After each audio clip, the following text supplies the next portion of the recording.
On the day we were scheduled to embark on our honeymoon, I was shocked when Terry handed me divorce papers. He told me he planned to take his entire family on what was supposed to be our romantic getaway and suggested that if I didn't agree with the arrangement, we could part ways. Although I was seething with anger internally, I calmly responded, "That's fine, but remember, I'm still my person." His surprised expression gave me a sense of victory. My name is Lauren, and I'm a 38-year-old who works in real estate. I find my job fulfilling and am grateful for the support of my colleagues. Despite my professional success, my personal life is quite simple. I don't have many hobbies and have never been in a relationship until recently. As I watched friends pair off and marry by their 30s, I couldn't help feeling left behind. To add to the pressure, I noticed younger colleagues frequently leaving our company, which always pained me. Then I met Terry through a mutual friend. He was 3 years my junior, with a comforting smile that always made me feel safe and valued. Terry was a man of few words, preferring to listen rather than dominate conversations. He respected my opinions, making me feel involved and important in decision-making, which was new to me given my lack of romantic experiences. I quickly grew fond of him, and our relationship blossomed. When the topic of marriage came up, Terry's simple agreement to proceed felt natural. Marriage meant making numerous decisions together, from planning the wedding and honeymoon to choosing our future home. It was supposed to be one of life's significant milestones, and I was eager to navigate it with him side by side. No matter what decision came our way, Terry consistently deferred to me, never sharing his thoughts but simply agreeing with whatever I suggested. This pattern started making Terry's personality seem less dependable to me, and I began to feel less satisfied with our relationship. Another growing concern was my interactions with my mother-in-law. Unlike Terry's easygoing nature, she was quite the opposite. She was assertive and rarely took my opinions into account. From our very first meeting, she made her expectations clear. "Lauren, once you're married, you'll leave your job to focus on the household, right? You're not getting any younger, and if you wait too long, you might not have children. Terry is working hard, so as his wife, you should dedicate yourself to the family." Her views were staunchly traditional, insisting that while the husband worked, the wife should manage the home. What she didn't know was that I actually earned more than Terry. He didn't mind this and had even shared this fact with his parents, but his mother disapproved, saying, "A woman who earns more than her husband isn't endearing. Besides, can you even manage household chores?" Her words were condescending as she doubted my ability to cook, do laundry, clean, and care for my husband's health. Despite her harsh judgments, I knew I was fully capable of handling household responsibilities, having lived independently for years. I was determined not to quit my job after marriage, wanting to prioritize my aspirations just as much as Terry's. However, when my mother-in-law criticized me, Terry remained silent, simply nodding in agreement with her. This passive response made me question whether I could rely on him as a lifelong partner. Part of me wondered if Terry's youth was a factor, that perhaps he would grow into a more assertive and supportive partner over time. Yet there was also a fear that if this marriage didn't work, I might never marry at all. My mind was caught in a tug of war between anxiety and hope, and despite these emotional conflicts, the clock was ticking. With so much planning left for the wedding, choosing a honeymoon destination, and organizing time off work, the list of tasks continued to expand, adding to my stress. The unease kept building as I balanced hectic days filled with both work commitments and wedding planning. One day, I brought up our honeymoon plans with Terry, noting that due to our work schedules, we could only take a long vacation soon. "Should we plan our honeymoon during this period?" I asked him. "Yeah, that sounds good to me," Terry replied. It was fortunate that both of us had similar downtimes at work, making it our best chance for an extended break. However, there was a snag with our wedding planning. The venue I had always dreamed of was so popular, it was booked solid for the next year. "What do you think about having the honeymoon before the wedding?" I proposed. I had read that some couples chose this route. "If we wait to have the wedding first, it could be another 3 years before we can take our trip." "If you're okay with it, Lauren, then I'm fine with it too," Terry said. While I was relieved Terry didn't object, his easy agreement made me wish he would express more of his thoughts. Although part of me appreciated the lack of opposition, I continued to move forward with our plans. Ultimately, we decided to spend our honeymoon in Europe. I was torn between choosing Florida, with its proximity and convenience, and Europe's rich culture. Eventually, I opted for Italy, enticed by the idea of strolling through beautiful streets and savoring exquisite food. I was also eager to explore local boutiques for stylish accessories and perhaps purchase some special tableware to celebrate the start of our new life together. After weighing various schedules and destinations, I finalized all the arrangements about a month before our trip. By then, my excitement was palpable. It was going to be my first trip overseas, and I couldn't wait to embark on this adventure with Terry, hoping it would bring us closer and perhaps encourage him to share more of himself in the future. The thrill of planning our European honeymoon completely captivated me. My days were filled with excitement as I busied myself selecting travel essentials and outlining our activities. This joy momentarily washed away any feelings of discontent I had towards Terry. However, just a week before our departure, Terry surprised me with an unexpected request, sparking my curiosity since he seldom asked for anything. Could it be something about our trip? Perhaps he found a new spot in Venice he wanted to explore. Eagerly, I asked him what was on his mind. Casually, Terry dropped a bombshell. "I want to go to Bing Taylor when we're in Venice. Mom really wants to see it." I was taken aback, bewildered by his words. "Your mother? Wait, what do you mean?"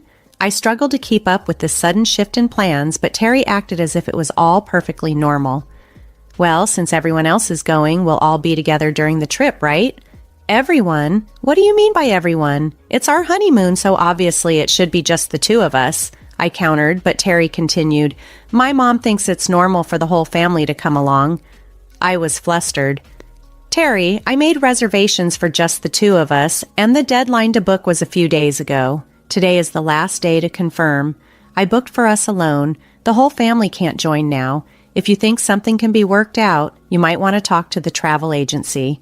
Before I could grasp the full implication of Terry's words, the intercom buzzed. On the screen, I saw my in-laws, bags in tow, completely disregarding my stunned expression as they entered our home. My mother-in-law's eyes gleamed with excitement as she exclaimed, "I thought I'd leave the luggage here since we're leaving soon." Terry chimed in supportively, "Just leave the luggage here," and began ushering them into the room without my consent. Panicking, I blurted out, "Wait a minute," as I tried to intercept him, desperate to regain some control over the spiraling situation. As I tried to process the sudden upheaval of our honeymoon plans, my mother-in-law shot me a sharp look, her tone dismissive. "What's the matter, Lauren? I hope you're not suddenly saying you don't want us to go together," she challenged. "I never agreed to this in the first place," I retorted, but she barely acknowledged my response. Instead, she turned to Terry, seeking his support. "You heard her. She just said no. But you always thought we would go together, right?" she coaxed him. Terry, seemingly caught in the middle, simply nodded and replied, "Yeah," affirming her presumption. Seizing on his agreement, my mother-in-law continued, overriding my objections. "It's normal for the husband's parents to accompany the couple on their honeymoon. Don't you have common sense? I hope you won't ruin this trip with any unpleasantness. We want to make good memories, right? I'll make sure to teach you some common sense this week before we leave. It's a special honeymoon after all." Feeling like the world was crumbling around me, my frustration boiled over. "This is a honeymoon, you know. Normally it's just supposed to be the husband and wife," I insisted desperately, trying to make her understand the traditional privacy expected on such an occasion. However, my mother-in-law was unyielding. "The husband's parents joining the honeymoon is just common sense. I can't believe you don't want to be with us. I thought we were becoming a family, but it seems our ideas of common sense are different. You don't seem to like me, and nothing seems to match. How sad, she lamented, her eyebrows furrowed in what appeared to be contrived disappointment. Her words dripped with insincerity, and I was certain she was manipulating the situation. Even Terry, without questioning the normalcy of the situation, sided with her based on her coaxing alone. "Lauren, what's wrong with you? They're my parents," he said, aligning himself with her narrative, leaving me to feel isolated and misunderstood in what was rapidly becoming a family versus individual conflict. "It's not possible for us all to go together on the honeymoon," I stated firmly. "We've already made reservations for just the two of us, and honestly, I've never heard of families joining a honeymoon." Terry's response was immediate and heated, his frustration boiling over. "I can't believe you dislike my parents so much, Lauren. That's enough for today," he snapped, disbelief clouding his features. As he spoke, a triumphant grin spread across my mother-in-law's face. It stung to see Terry consistently siding with his mother without considering my feelings, especially in such a personal matter. Before I could respond, I found myself being ushered towards the door. As it swung closed behind me, the last thing I saw was my mother-in-law's smug expression. Standing outside, I felt utterly powerless and wronged. Why was I being portrayed as the villain? Why did this special trip have to be overshadowed by such conflict? Overwhelmed by frustration and sadness, tears streamed down my face. A few hours later, a message from Terry pinged on my phone. "I want you to check if it's still possible for them to join the tour. If not, we'll cancel this trip and find one where all four of us can go. Please think rationally so we can sort this out properly." I was dumbfounded. His words implied that the fault lay with me, offering no room for apology or discussion. Terry had not contacted me since, likely upsetting himself. Time passed slowly, and soon the day we were supposed to depart for our honeymoon arrived. Despite my emotional turmoil, I had spent a month preparing for this trip and felt I couldn't just walk away. As I was getting ready, the intercom buzzed. It was Terry coming to pick me up. We hadn't seen each other since the argument, and I was unsure how to act around him. His arrival should have signaled that we were still going on the trip together, but oddly, he carried no luggage. Instead, he extended an envelope to me. It contained divorce papers. "After hurting my parents, you still planned to go on this trip, didn't you?" he accused. "I'm taking my whole family on this honeymoon." His words cut deep, leaving me reeling from the sudden, bitter end to what was supposed to be the happiest time of our lives. "If you don't like it, let's just get a divorce. My mom said it would be better that way," Terry said, shoving the divorce papers toward me. At that moment, his true nature was unmistakably clear. I had once believed that he would listen to my concerns and prioritize my feelings, thinking of him as a kind and considerate person. However, it turned out he rarely voiced his own opinions and consistently placed his family's wishes above mine. This was the real Terry. As this realization set in, my affection for him cooled significantly. Marrying him seemed more daunting than ever, and the thought of being part of a family with such a domineering mother-in-law felt utterly impossible. With a new resolve, I looked at the divorce papers he had thrust in front of me and said calmly, "Sure, but remember, I'm still single." "Single? What do you mean?" Terry exclaimed, taken aback by my response. "Weren't you paying attention? We talked about going on the honeymoon but delaying the official marriage registration until the day of the ceremony. I made sure to get your agreement on that, Terry. You didn't forget, did you? The marriage certificate is still in the drawer, and you even said, 'If you are fine with it, Lauren, then I'm fine too.' That's right, divorce or not, we're not even married yet. There's no problem with going on the honeymoon under my maiden name," I reminded him. Terry's face went through a whirlwind of emotions before he turned red and raised his voice in frustration. "Are you out of your mind to give up on marriage just like that? Just because of a honeymoon? Get a grip," I shot back, matching Terry's intensity with my firm voice. "This is me being rational. I've been so blinded by my desire to get married that I failed to see the reality of our situation. I can't be happy marrying someone who neither listens to their partner's opinions nor supports them. I'd rather stay single for life. Thanks for helping me see that haste does make waste. Hey, Lauren, let's calm down and start over, okay? Terry's voice cracked, his eyes welling up as he seemed on the verge of tears. But I was no longer moved by his pleas. I had made up my mind to break free from this cycle. Raising my voice, I told him, if you're so desperate for a family trip, go with your family of 3. But this time, you'll handle everything, from booking the tour to planning the itinerary. It's about time you experienced how challenging it is to manage all that on your own.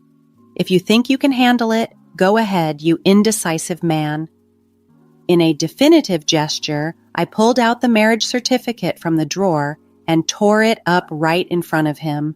His mouth fell open, stunned by my resolve. Do you understand how serious I am now? I refuse to have a future that's compromised. It's over between us. Why don't you go back to your beloved mommy and cry to her, you mama's boy? Leaving Terry utterly stunned, I slammed the front door shut. From his expression, he might very well go and cry to his mother. I could easily picture it happening, confirming my decision as the right one. After the fallout, I reached out to the tour company to cancel our reservations. Since it was a same-day cancellation, we were charged the full fee. I sent the bill to Terry for the entire amount. It seemed only fair since his actions had upended our plans. It felt like the right thing to do. Later, Terry blamed me for our failed marriage and even spread rumors among our friends and colleagues. However, it appeared that no sympathy was found in his corner. Among our relatives and co-workers, he started to be viewed as an unconventional mama's boy, a reputation further cemented by his recent actions, leading many to view him unfavorably. When I discussed the divorce with my parents, they were initially surprised but quickly came around. Marriage isn't the only source of happiness, Lauren. As long as you're happy, that's what matters, my mother reassured me. Her words were a balm to my spirit, and I couldn't have been more thankful. In a twist of fate, this whole ordeal reignited my passion for travel. I decided it would be a shame to let my vacation days go unused, so I embarked on my first solo trip. Traveling alone overseas was initially daunting, but turned out to be incredibly fulfilling. I explored historic cities I had always wanted to visit and found that being alone was surprisingly enjoyable. Emboldened by this adventure, I've fully embraced solo traveling. Whenever I have time off, I plan further trips. On my next break, I'm already plotting another overseas journey. This new chapter of my life is defined by freedom and discovery, a path where I am not constrained by anyone else's expectations or desires.